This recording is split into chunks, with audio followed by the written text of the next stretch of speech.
За сайн бацхан нөхдүүдээ та бүхэндээ шинэ 7 хоногийн мэндийг хүргэе. За энэ 7 хоногийн бие дан судлах хичээлийн сэдэв бол мэтгэлцэн.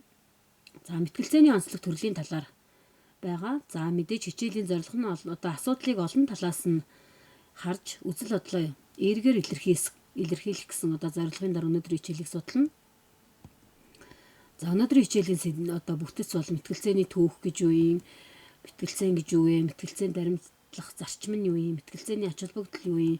За мэтгэлцээний төрлүүд нь одоо ямар байхаа гэсэн ийм асуудлуудаар өнөөдрийн хичээлийг бэлтгэсэн байгаа. За мэтгэлцээнийг бол анх удаа эртний грекийн ардчлалын нэг хэсэг байсан гэж үздэг. За Афин хотынхан одоо хуулиа хэлэлцэж мэтгэлцдэг байсныг мэтгэлцээний их үүсвэр гэж тэмдэглэсэн байдаг. За мэтгэлцэн гэж юу вэ? Мэтгэлцэн гэдэг нь орчин үед боловсролын сургалт хэлбэрээр ихэвчлэн хэрэглэгддэг тодорхой сэдвийн талаар үнэн, зөв, худал, буруу гэсэн хоёр талаас үндэслэл нотлохоотойгоор одоо илтгэн мэтгэлцэж маргалдах арга барил юм аа. За монголчууд эртээр үеэс мэтгэлцээний арга барилыг за мөн дайралцаа үг хэмээн нэрлэж ирсэн.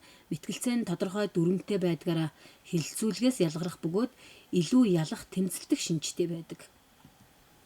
За мэтгэлцээнд одоо баримтлах зарчим бий. За үүнд бол мэтгэлцээ нь одоо үнэн бодит зөв боловсон харилцаа болон аливааг одоо улам одоо боловсронгүй болгох гэсэн чармайл чанараараа онцлог байдаг хэдий ч одоо мэтгэлцээнд бол суралцах зарчим, үннийг баримтлах зарчим, бусдыг болон одоо бусдын үзэл бодлыг хүндэтгэх зарчим гэсэн ийм гурван зарчмыг бол одоо баримталдаг байгаа.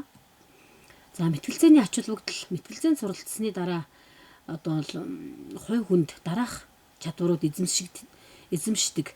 Бүтээлчээр сэтгэх чадвар, судалгаа хийх чадвар, уран илтгэх чадвар, сонсох болон одоо тэмдэглэл хөтлөх чадвар гэсэн эдгээр дөрвөн чадвар бол тухайн хүнд бий болдог гэж үздэг. За мэтгэлцээний төрлүүд. За мэтгэлцээнийг бол одоо оролцогчдын тоо болон асуудлын юуг одоо үндэс болгон хэрхэн авч үзэж байгаагаар нь мэтгэлцээнийг Линкольн Дугласын мэтгэлцээн, бодлогын мэтгэлцээн, парламентийн мэтгэлцээн, Карл Попперийн мэтгэлцээн гэсэн гэж одоо ангилдаг байгаа.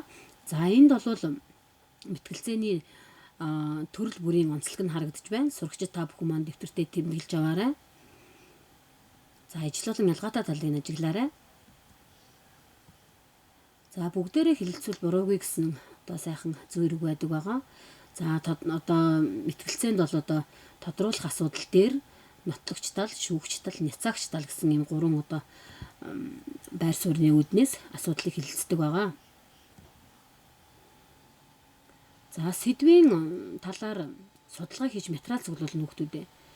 За тэгэхээр ямар сэдвүүд байх вэ гэхээр за нэгдүгüүрт нь бол одоо хүний буруутай үйлдэлээс үйл ажиллагаанаас болж байгальд одоо үүссэн эрсдлийг зогсоож хэвийн байдалд оруулах боломжтой юу гэсэн асуудлын талаар.